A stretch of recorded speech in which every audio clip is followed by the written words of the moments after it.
Right About Now is brought to you by Beam, B-E-A-M, which makes high-quality CBD products. I am particularly fond of the Dreams blends. So I take one scoop in some hot water and I drink it 30 minutes before bedtime, and boom, I am out like a light.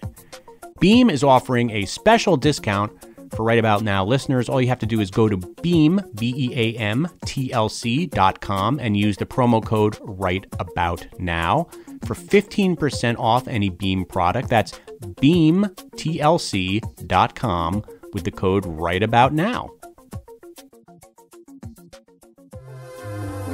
Right about now. One, two, three, hit me. Right about now. Right about now. The Funk Soul Brother. Hey everybody, welcome to the Right About Now podcast.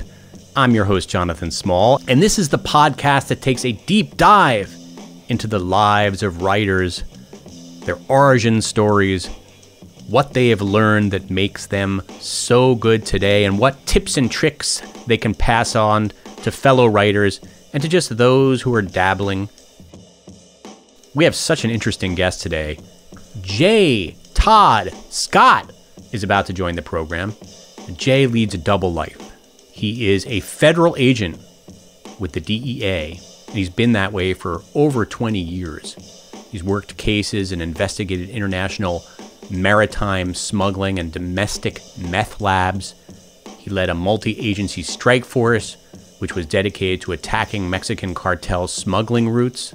But when Scott was about 40, he turned to another passion of his, and that is writing. And now he's the author of bestselling crime novels. And his latest is called Lost River. It's set in his native Kentucky. And the book tells the story of a mysterious mass slaughter of a Kentucky family who were the town drug pins and are suddenly all found dead. And when a DEA agent arrives on the scene, all he finds is a crying infant splattered in blood.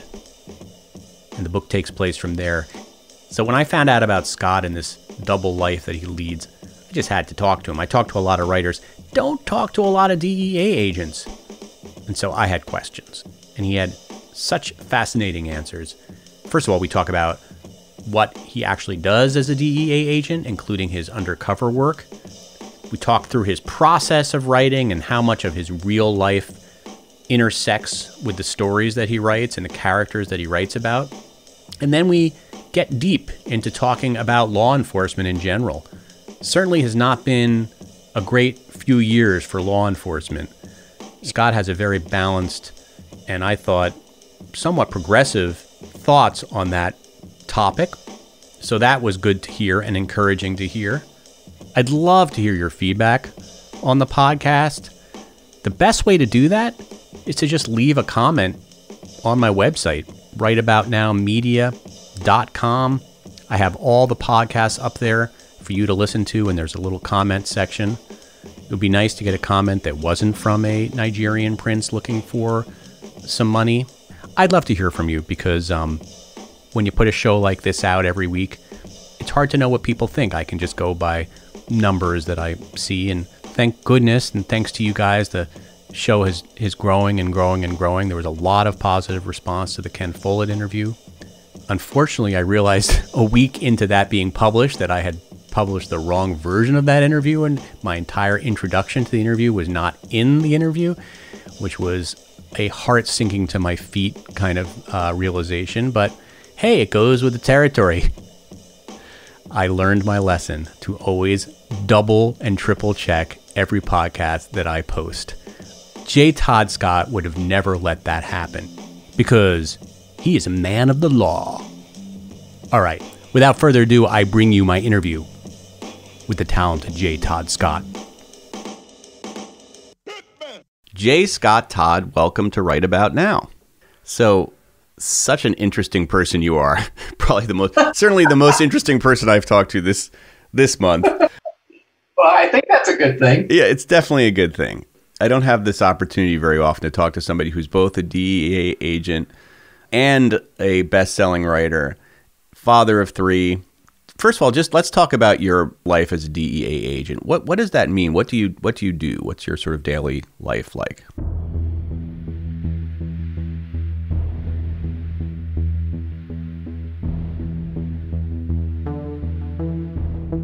Well, I've been an agent for a little over 25 years now. And obviously earlier in my career, I was, doing drug investigations out on the street, did a bunch of undercover.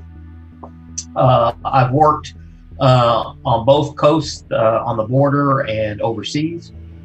So any type of significant drug investigation you can think of, I've probably done during my career. Anything that you would have seen, on TV, what a federal agent is out doing. But in the last few years, I've kind of moved up into more of a, manager, supervisor role.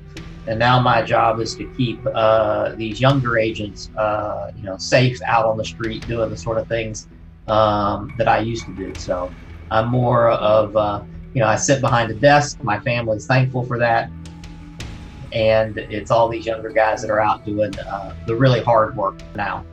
So back in the days when you were undercover, can you tell me an example of what an undercover agent might do? Well, sure. So you would go out and let's say you wanted to buy meth or coke from a drug dealer. So you'd go out and, go into bars or street corners or set up deals. I mean, as a federal agent, we're always trying to work up to the most significant violators that we can on the southwest border. That would, typically be the sort of cartel figures that have been so prominent in the news. So we're working large scale drug trafficking organizations, but a lot of times undercover starts on the street as you work your way up. So you're out in places and you're buying dope from bad guys and using those buys to move your way up the chain and figure out the sources of supply and listening to their phones, hopefully eventually in some cases. And so you're spending a lot of time with some unsavory characters and bad actors, convincing them that you're one of them and hoping that they don't figure out who you really are. So there's a lot of acting that you have to do in that kind of a role, huh? You have to pretend to be this like drug dealing guy. How do you do that? How do you pretend to be somebody who you're not? Well, obviously it helps later when you're writing, when you're creating characters and becoming characters. And really the best undercover agents are doing that. They're inhabiting a role, they're acting and creating a character and making it believable. It's interesting. We talk about when we do a drug deal, the area that we're doing it, if we're doing a buy or whatever, we call it the set. Right. It's like being on a movie set, right? Because we try to manage it as much as possible. We try to create this fictional character, this fictional event that's going on. Although the drugs and the money and the guns involved are all very real, we're simply playing a role. And not every agent likes to do it. Not everyone's good at it. That's fine. It's nothing we require everyone to do. But if you like it and can inhabit that role for a few hours or a day at a time, it's a great way to make a case, to have that face-to-face interaction with a bad guy. It's very hard to dispute that in court later on when you're testifying. Did you sometimes have like a character that you played repeatedly? Yeah, I think you have a script that you work off of. So my undercover identity and my license was a variation of my real name. He lived a street off of my street with just a slight variation. I found that the best lies incorporate a lot of truth, and it's easy to remember. And you can't, when you're undercover, you're keeping a lot in mind. You're keeping your cover team in mind, everything that's going on. And so I try to keep the role itself as simple as possible and not play somebody too far off from my demeanor and personality. I'm not going to pretend to be some a type of person or have a personality that I completely don't have. So you try to keep it simple. And so JT Sims, that was my undercover name. I love it. Was a lot like J. Todd Scott. Yeah. Same rhythm. maybe taller and better looking back then. I don't know. JT Sims, and you were kind of a down on his luck guy who lived at what you said, a block from where you actually lived. And yeah, I had gone to college, but only for a couple of years. I hadn't graduated from college. At the time that I was doing undercover, I was buying a lot of meth and marijuana and things like that in Kentucky. So I was back home. Yeah. So all of it came natural to me. So those were easy roles for me. Right. You went to school with those guys and you knew those guys. How do you even get into that line of work? I mean, was that something that was in your family before, or how did you decide to become a DEA agent? Well, it's interesting. I used to spend summers in Paducah, which is where I was born, Paducah, Kentucky, and my grandfather had a farm out there, and he had orchards, like peach orchards, and I would work in those orchards during the summer. And there was a retired FBI agent who would come and buy peaches, and this was many years ago. He saw I was a young guy that's kind of interested in what he did, and he talked to me about it. And so I think that planted a seed. When I was 12 or 13, went to college. Thought about going to law school, which I actually did end up doing, but I really got fascinated with this idea of federal law enforcement even as early as college. And so I started the application process to be an agent when I was a senior in college, and was far into the process when DEA had kind of a government hiring freeze. So I had, wasn't quite sure if I was going to be able to go to the academy or not, DEA academy. So I went to law school, and as I was wrapping up law school, DEA called and said, "We're ready for you," and went off and became an agent. In the movies, there's always that scene where the guy's undercover and his cover might be blown, and but he remains in character, but it's dangerous, right? Have you ever been in a situation where you felt like you were in quite a bit of danger? I've been in some risky situations, some of which I put myself in.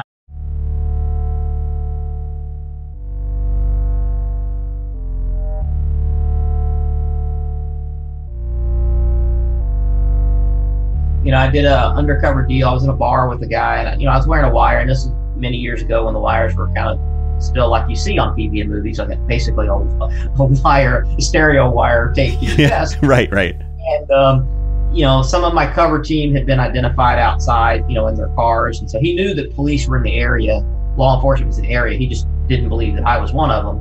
Right. And he was high on meth and paranoid, and so he wanted to go out and find all these cops and ID them, and so I ended up in the car with him, driving around the city while he was ranting and raving. He had a gun. I didn't have access to mine. My cover team was desperately trying to find me. Midway through this, kind of Keystone Cops caper around the city, he decided that maybe I was a cop too, and he wanted to search me. And I told him I wasn't his girlfriend. He wasn't going to put his hands on me. We weren't on a date. And eventually he just kind of dumped me on the side of the road where my cover team, recovered me, and they were none too happy about the little chase I had sent them on. So, I've been in stressful, complicated, hairy situations, but fortunately, I had not felt that I was in any of them that I was in immediate personal danger. Now, other agents I've known have been and have suffered the consequences of that, but I've been very lucky. And do you sometimes have to try the drugs to sort of prove to these people that you are legit? No. Most of the time, you're dealing with people on the, kind of on the higher edge of the sales that you're doing. Right. Not always, because you tend to start on the street, but that's usually easy to blow off. And if you're dealing with a guy that's going to force you to try it and that sort of stuff, that's not the level of dope or trafficker that you're going to want to deal with for very long. So. But never get high on your own supply. Yeah. No dope is worth all that. So. Yeah. All right. Let's talk about writing. So you find writing kind of later in your life, right? When you don't even start writing until you're 40. I always love that because I think a lot of my listeners, fantasize about being writers, but think that it's too late. And I think you're here to tell them it's never too late. I'm living proof that it's not too late. I mean, right. I wanted to write always. I did in high school and college. If there was anything I wanted to do other than law enforcement or federal law enforcement, it was to be a writer. But, once I kind of got into the DEA career and was traveling around and moving, it was just, more of a dream than any sort of thing that I put any serious time and energy into. Probably the last significant thing I wrote was a really bad science fiction, novel in, 1989. And, Right. But at some point, I decided if I really cared about this and wanted to try it, I needed to sit down and do it. And so that was, in my early 40s. And, I entered what's called NaNoWriMo. That's a National Novel Writing Month. Yeah, I had a guy on the show that started that. I was intrigued when you said that. It really works, huh? Yeah, no, it worked. You got to write 50,000 words in a month. It's the month of November. And so once I wrote that first 50,000 words, which comes out to about 1,669 words a day or something like that, then I just never stopped. And, part of becoming a writer is figuring out what your writing process is. How do you best get the words down on the page? And that month with NaNoWriMo helped me figure out how I best get the words down on the page. Some writers write every day, some don't. Some keep a word count, others don't. And once you figure out your process, how to get through that long slog of writing a novel, and a novel is a slog. It's fun in the beginning, it's fun in the end, and there's a lot of misery in the middle. It's miserable, yeah. Yeah, but figuring out how to do that in a productive way that doesn't drive you crazy, I think is the first step in really becoming a serious writer. And so NaNoWriMo did that for me, kind of broke the dam a little bit, and then I haven't stopped writing since then. So what is your process? And it probably has changed since the NaNoWriMo days, but what was it to get those 50,000 words?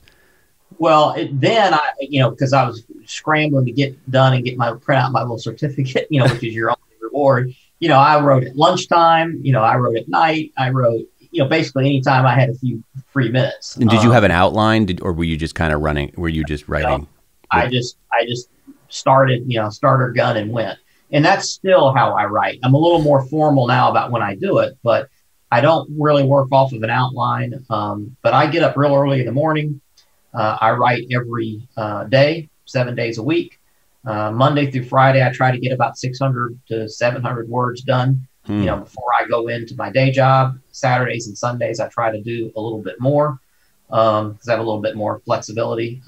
And I find that getting up, doing it first thing in the morning and getting it done then allows me to go do the rest of my day and nothing ever interrupts it or I don't miss my writing. And you'd be surprised how much you can get done at just a few hundred words a day if you do it consistently.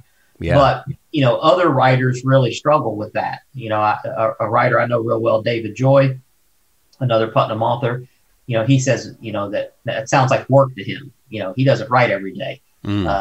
He writes in a mad burst, over a couple, 3 weeks. When he feels the inspiration or quote unquote. Yeah, exactly. I know. And he says, the way I do it is work. And to me, it is work, but it's enjoyable work most of the time. And so I think when I was younger, I sat around and waited for this muse, kind of this lightning moment when it would all come together and, it would come easy. But once I realized it was just work and I could get my hands around work, a few hundred words every day, just kind of keep pushing ahead, then it wasn't so daunting. And the muse part of it, the creativity part of it comes, but it starts with just sitting there in putting one word after another. So I do it in the morning every day. I did it this morning and I'll do it tomorrow. And when I finish a book on Friday, I put it in a drawer and start the next book on Saturday. I just kind of keep going. Now, are you driven generally by characters or by stories? Like what initiates this sort of process for you? It's characters usually. I have a very good sense of a character or an image that I start to work from. That's why I don't really outline it because I'm not plot driven in the strictest sense, which that can make for a lot of wasted pages because I'm kind of exploring a story when I'm writing it. And I generally know the end and I always know the beginning, but I sure don't know how I'm getting there. And, from one to the other. So, so I end up having to write, revise, I have several revision passes I have to go through because I'm kind of chipping away at it. And I'll write chapters that I don't need, introduce characters that I decide later I don't want. as I kind of slowly circle in on the story that I think I want to tell. But I always have a very good sense of the characters, at least the protagonists and the antagonists, right? Yeah. I know who my good guys and I know who my bad guys are, and then I just kind of put them on the page and let them fight it out. Now, are you sort of self-taught, or did you, once you decide to make this more of a profession, did you start reading books about writing or just reading a lot more books and sort of basing it on stuff that you were reading at the time? I am largely self-taught, although I have become more conscious of craft as I've gone on and kind of started to talk to other writers about how they have broken down a book, or, I'll be more conscientious when I read a book about how it was put together and what was done. And I've picked up the same sort of, how to plot books that everyone else who wants to write probably have on their shelves. But I think I had the benefit when I started of not focusing too much on what to do, and I just did it. So I wrote, I'd always read books, and I think most people have an innate sense of story. Most people understand the 3-act structure and the beat story, even if they can't diagram. You would think, yeah. But not everybody has that natural. I think you have to have read enough books or seen enough movies to at least have that. But if you have, I think you know it. And so, but when I wrote my first novel that was published, The Far Empty, I just wrote what interested me without worry, whether it fit necessarily a formula or a genre or would have fit a beat sheet, for some of these books. But my books tend to be, I think my earlier books tend to be pretty big, sprawling. And as I've gone on in this and move, writing, you can always be a writer, but to be a professional author, you have to understand, the business side of it. I've tried to make my books a little shorter, some tricks and things to shorten what I'm doing, so I can get them done a little bit faster. What were your tricks? I'm curious.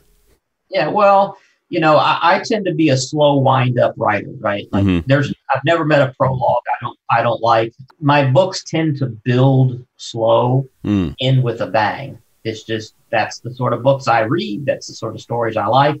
I don't mind a big book, kind of like in the fantasy genre, a 600-page book is not unusual. That's okay for that genre. People expect that. A crime novel at 600 pages tests the patience of most people. They do eventually want to find out who committed the crime. It drives you crazy. Yeah. Yeah. So, so to kind of conform a little bit to the genre, because this is, these are part of this is a business. Yep. I've kind of learned to not do, the big wind up prologues, maybe not go down as many rabbit holes, be willing to cut, a few secondary stories or characters. I don't mind characters sitting around talking a bunch. I like dialogue and finessing dialogue and just finding ways to do those things, and that still keeps my style and the tempo and tone that I like, but do it in a way that's sometimes a little more reader friendly. That's the behind the scenes stuff that most people don't, probably don't enjoy hearing. But no, I think listen, my audience does because they're writing, and so people love to hear the tips and tricks from a pro. Yeah, that's the realities of the business, right? As you put out each book, as you read people's opinions about their books and the reviews, and you have to take some of that with a grain of salt. But you start to say, all right, am I developing tendencies or patterns, or you want to make each book better? You want to get better at your craft. The writer Cameron Hurley talks about leveling up, right? Mm-hmm. So you want to level up on each book, make each book better than the one before it, and try to do something different with each book, so you're just not writing the same thing over and over again.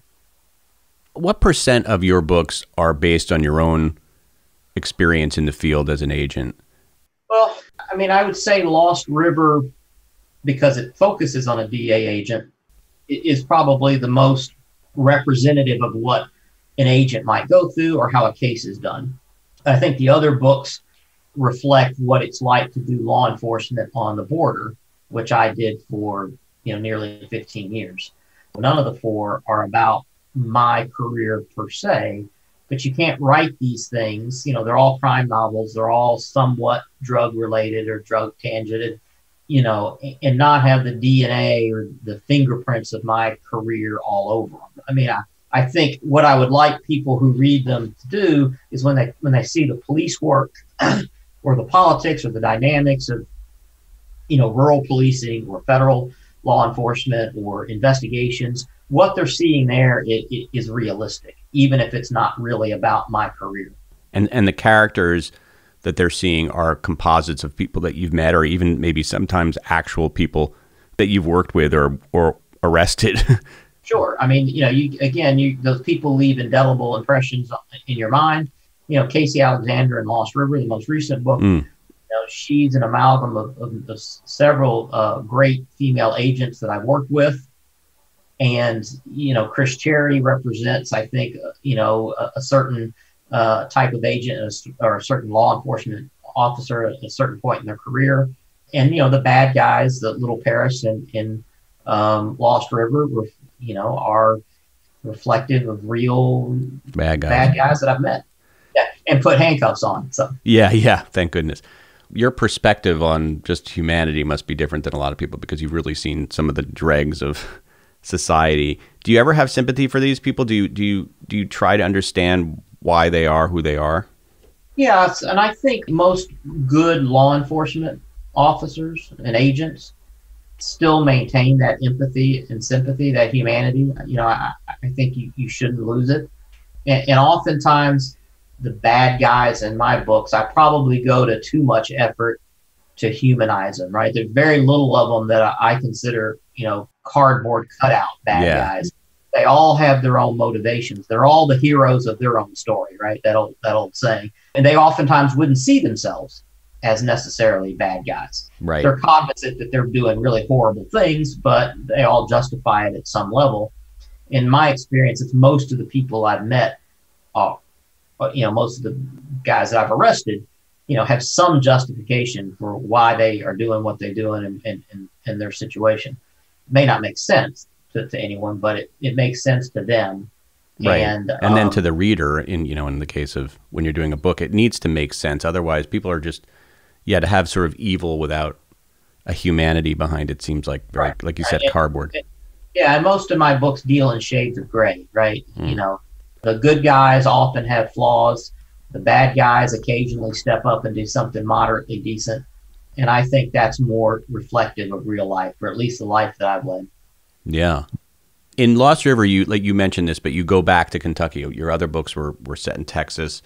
And, apparently your experience having grown up in Kentucky, and now working in Kentucky, I heard you say that when you worked in Kentucky, many of the cases took you to places that you had been as a child and that you were now seeing it in a different way. What was the Kentucky like? How similar is Kentucky in your book to the Kentucky that you sort of grew up in? I know it's happening at different times, but how similar? Different times. In the Kentucky that I write about is Eastern Kentucky, which is a very unique Appalachian region, and that's not necessarily where I grew up. I was more in Western Kentucky, which, frankly, distinct areas, but small towns share a lot of similarities. And all my books, I've been fascinated by rural communities and small towns. I mean, there's a lot of great crime novels that come out every year that are centered on LA and New York and places like that. But, I'm fascinated by the kind of isolation and problems that plague these small towns. And I'm fascinated by the idea of home in general. It comes up again and again in my earlier novels. It's all throughout Lost River. This idea of what is home. Can you leave home? Do you want to leave home? Can you go back home? Right? Because I think a lot of people are influenced by their families and their home more than they even imagine. So, and so I've had this opportunity to come home, right? After a long career, other parts of the country. And so I'm now just finding out what Kentucky is like after having been away for so long. I mean, my other trips have been just a day here, a day there to visit family, things like that. So now I'm returning home and living here for the first time in, 15 or 16 years. So I'm finding out for myself, is it the same? Is it what I remember? Or is it different? Are all those memories colored by the age that I was. And, so I don't know, but I'm always drawn to this idea of home. It comes up in my books, and Lost River is no different in that respect. Obviously your book deals a lot with meth and the addiction, opioid addiction in rural America. I would imagine that probably wasn't as big a problem when you were growing up. No, not at all. I mean, right. That's a relatively new. Yeah, obviously, I've seen throughout my DEA career that the drug problem has changed over time. When I started, it was, cocaine still coming in from Colombia, and then cocaine and meth coming out of Mexico. And then it was the small mom and pop meth labs that I actually did deal with when I worked here in Kentucky, and the marijuana fields and things like that.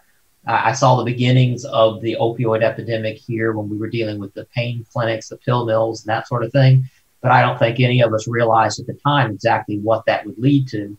And now the drug epidemic is largely centered on heroin and now fentanyl. So, the drug problem has changed. Kentucky as a state has changed. And, it all kind of comes together in a small community like my fictional Angel, Kentucky.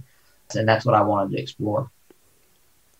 You make it fictional. Is it because you didn't want to kind of call, like, why did you create a fictional town? Because everything else is so realistic in your in your book.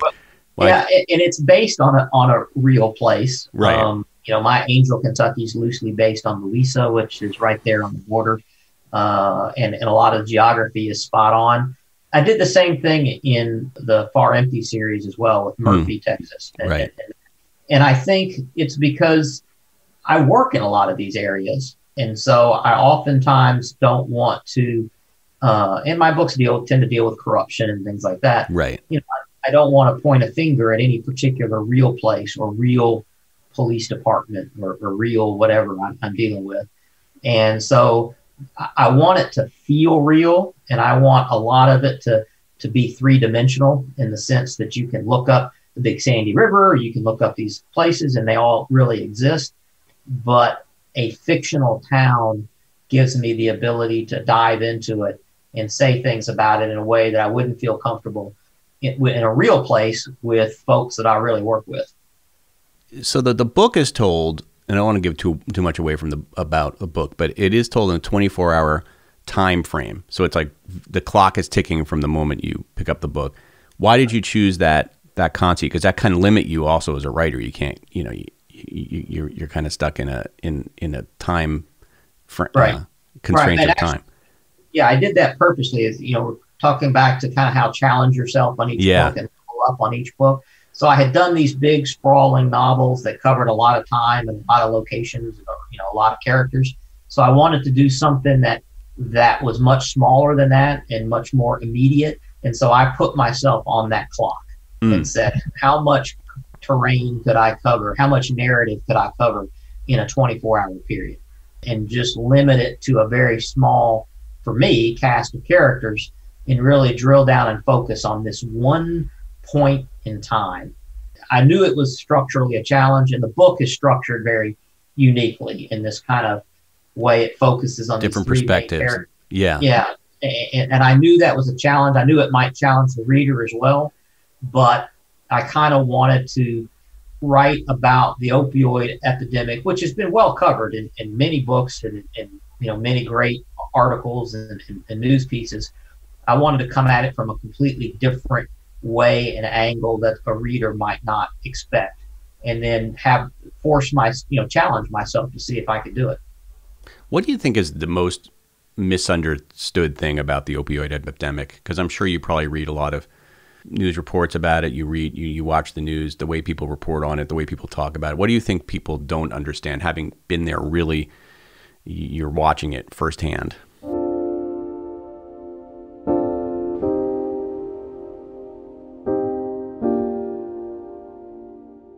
I think people don't understand how complicated it is. There's no push button solution. There's a lot of mistakes and bad actors involved, and that I think the opioid epidemic is a crisis of despair, and I've heard that phrase, deaths of despair, more in the last couple of years than I'd ever heard it before. And so if you're despairing, and if you are troubled, and if you can't, in these small towns, which I tend to focus on, you don't have a lot of choices or chances, and very little ability to escape, then these substances are an escape. And so, but it doesn't really matter what your background or where you live or your socioeconomic status, you all end up kind of the same when all is said and done. So it's just such a complicated problem, and it speaks not just about laws and illegal drugs and criminals, but it really talks about society and the way that people are generally struggling overall. Yeah, it really is a symptom of such a much larger problem, and it seems sort of hopeless unless we fix the big problem. It's a social problem, not just a law enforcement problem, and that's something someone like myself who spent most of my adult life in law enforcement. It's a recognition that it's not just a law enforcement problem. It must be an interesting time right now to be in law enforcement. I can't sort of pass over the fact that, where we are right now, just in our culture, and there's a lot of protests happening and talking about defunding the police, et cetera. I don't know if you have a perspective on all that, if you're able to share it. What is your perspective on what's going on right now? This is it's a dicey topic, I know. Yeah, and I don't want to draw broad conclusions on a lot of things. I mean, I will say this, and this is me talking to someone who carries a badge and a gun for a living. I believe that when you are given a badge and a gun and the authority to use both of them, that you've been invested with a tremendous amount of authority and responsibility. And you have a duty to be as professional and responsible as possible at all times. You have a duty to your fellow citizens, and you need to be as transparent, credible, and professional as you can be. That we ought to be transparent about what we do and how we do it, and we ought to be held accountable when we don't do it very well. To me, that is where we are in modern law enforcement and modern policing. We should be held accountable when we don't do our job very well. And although we have a difficult job, we also have a lot of responsibility comes with it. So we can't be worse than the people that we're dealing with. We always have to be better, and we should never be ashamed or reluctant to be transparent about how we do what we do. I think we owe that to the citizens that we are doing it for. Now, that being said, my situation is a little bit different. Every time I walk up to somebody in my job, I'm dealing with a criminal. Yeah. And a uniformed officer, every time they walk up to somebody, they're dealing with a citizen until proven otherwise, right? Oh, that's interesting. So, the difference. Yeah, so it's just hard. What they do, what a uniformed officer does day in, day out, is harder in many respects than what I do as a federal agent. So, it's difficult for me to question some of the things that they have to deal with and how they deal with it out there. When they pull up to a car or a house, they're dealing with a citizen. When I pull over a car or do a search warrant at a house, I know I'm dealing with criminals. That's why. How do you know? Because there's already been so much investigation on this person? Yeah, because we're called federal agents or we're called special agents, but actually, in shorthand, we say we're cops too, but we're not really. I mean, it's somewhat unfair to cops because we don't do what they do, what uniformed officers do. We are, actually what it says on our credentials is that we are criminal investigators. So we are investigating crimes and we're investigating criminals. Yeah. And so if I have a search warrant for someone's home, it's because I am, beyond a reasonable doubt, believe there's a criminal there. Or if I'm pulling over a car, it's because I just bought dope from that person, right? So they're criminals. That doesn't mean you don't treat them with professionalism and respect all the same, but I know what I'm dealing with, right? a uniformed officer almost never knows what they're dealing with. And so it's just a different. You're asking the police to do a lot. They're dealing with, everything from somebody who's, domestic violence to, a drunk guy sitting in a car. So, it's almost too much. And it's possible we're asking them to do too much in some respects. But the fact is, these are societal questions, and whether you have a lot of police or fewer police and more social workers or community outreach organizations or whatever, I mean, those all have a cost, and they all, it's just what society wants to pay and how society wants to deal with these problems, right?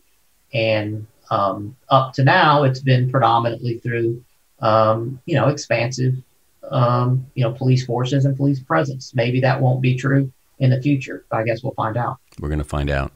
What books do you read? Because all great writers read, and so I'm sure you do quite a bit of reading. I read widely. I read a lot of different things. So I am just reading a book now called The Distant Dead. It's a crime novel. I'm sorry, I don't quite remember the author's name, but it just recently came out. I read some good things about it. I just also read Devolution by, I think, Max Brooks. A very good friend of mine. He was just over for dinner last night. That's great. So, well, you tell him I enjoyed his book very much. I will. That's terrific. That's great. Yeah. I'm reading it too, so that's funny. Yeah. So, and that's a book that I read and kind of studied as I was reading it, kind of how he put that book together, how he structured it. Unfortunately, I can't read anything now without kind of keeping an eye on how, better writers than me do what they do. But I read a little bit of everything. That just happens to be what's on my Kindle. No, that's interesting because, I always wonder, do you read other crime novels and get like, oh my God, this guy's so good. This is almost intimidating. Yes, I do that all the time. Who do you think's really good at that genre? If you had to, if I was just starting the crime genre today, what would be my syllabus? Well, I think, you should read this guy, Todd Scott. He's pretty good. Yeah, no, exactly. Of course, that goes without saying. You're on my show. Obviously, John Winslow has been well lauded, does great stuff. James Lee Burke, I've always been a huge fan of. Ace Atkins does great stuff with. Yeah, I thought about Ace because I've had him on my show, and he also writes about rural America. Yeah. Yes. David Joy's novels have crime in them, but I wouldn't necessarily call them crime novels. But he is great, and David's been a good friend. I've heard great stuff about this book recently, Blacktop Wasteland, that got done very well. So, but if you can read Don Winslow and Elmer Leonard and James Lee Burke and, throw a little bit of Lee Child in there, I mean, that's different crime, but it's still all on a thing. I think you're probably at a pretty good place. And of course, you. You got to be on the shelf as well. Well, it's been such a pleasure talking to you. Thank you so much for doing this interview and doing what you do. I love that you're able to kind of do two things simultaneously. It is amazing. All right. Living the dream. Yes, very much so. Well, thank you, John. I appreciate it.